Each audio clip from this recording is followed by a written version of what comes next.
Joe, you represent thousands of men and women who've served our country. Can you tell us a little bit about your military career? I commissioned out of Bowling Green State University in 2003 as a United States Air Force officer, and I was fortunate to be stationed out in Las Vegas initially as a logistics officer, and from there traveled to San Antonio, Texas. Ended up my last assignment was down in Florida. Got to deploy a couple times to Balad, Iraq, and then I also deployed to Europe, over to England and down to Italy. What did you find most challenging about being away during your deployments? It's very difficult to leave a family back home and have them maintain finances, stay in communication, stay focused. Being 9,000 miles apart from your loved ones is very difficult. When I deployed my first time, my son was 3 months old, so that was very challenging for me to know I was not going to see him again until almost his first birthday. So what was challenging about coming home? While I was away from home, home still went on without me. And that was very challenging and very awkward to come home to, and having to reacclimate myself and repatriate myself to normalcy was difficult. It was a real adjustment. You saw an ad on Facebook for an organization in town called H.O.O.V.E.S. Can you tell me what that was about? I did. I had moved back home at the time to Northwest Ohio to raise my son with my wife at the time, and saw an ad on Facebook for an organization that helps veterans that was looking for some construction materials.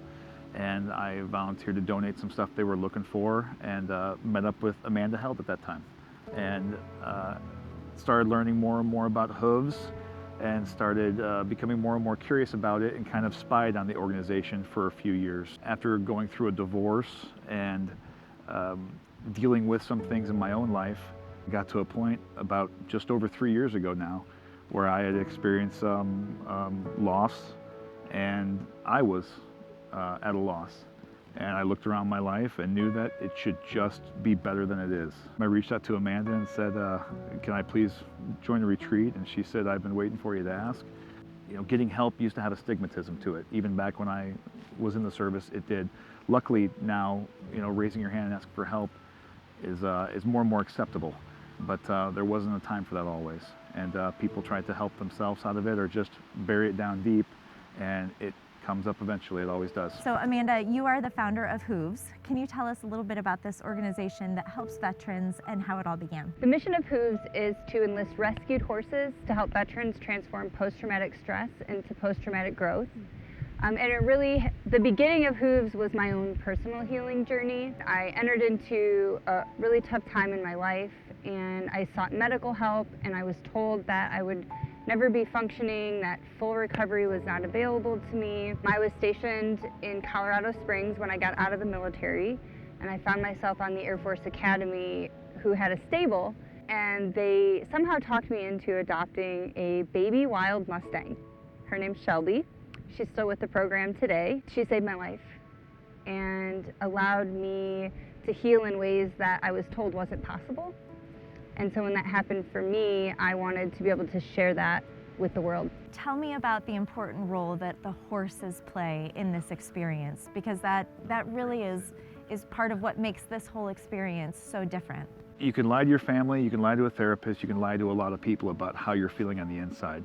But I had no idea before coming to the center that the horses can really see through you. There's no more hiding from it. You can't lie to the horses. You know, the rescue horses are here to rescue veterans, and that's what they do. Wow, experiencing so much more freedom than you probably ever could have imagined. I had no idea. You know? Yeah. Life turned around. Life really turned around, but it's still work. It doesn't come easy every day, but I found a purpose, and I'm happy again. And every veteran that comes through here can do the same thing. What are some of the particular needs that you do have for H.O.O.V.E.S in order to continue having the retreats for the veterans and also to grow it? One of the things that we pride ourselves in here is that all the services are always available to the veterans at no cost to them. And so, as you can imagine, it takes a lot to keep that free. So the community can help us by enlisting in the Warrior Challenge so they can be a hero for a hero, and just doing some outreach to help us bring that all together.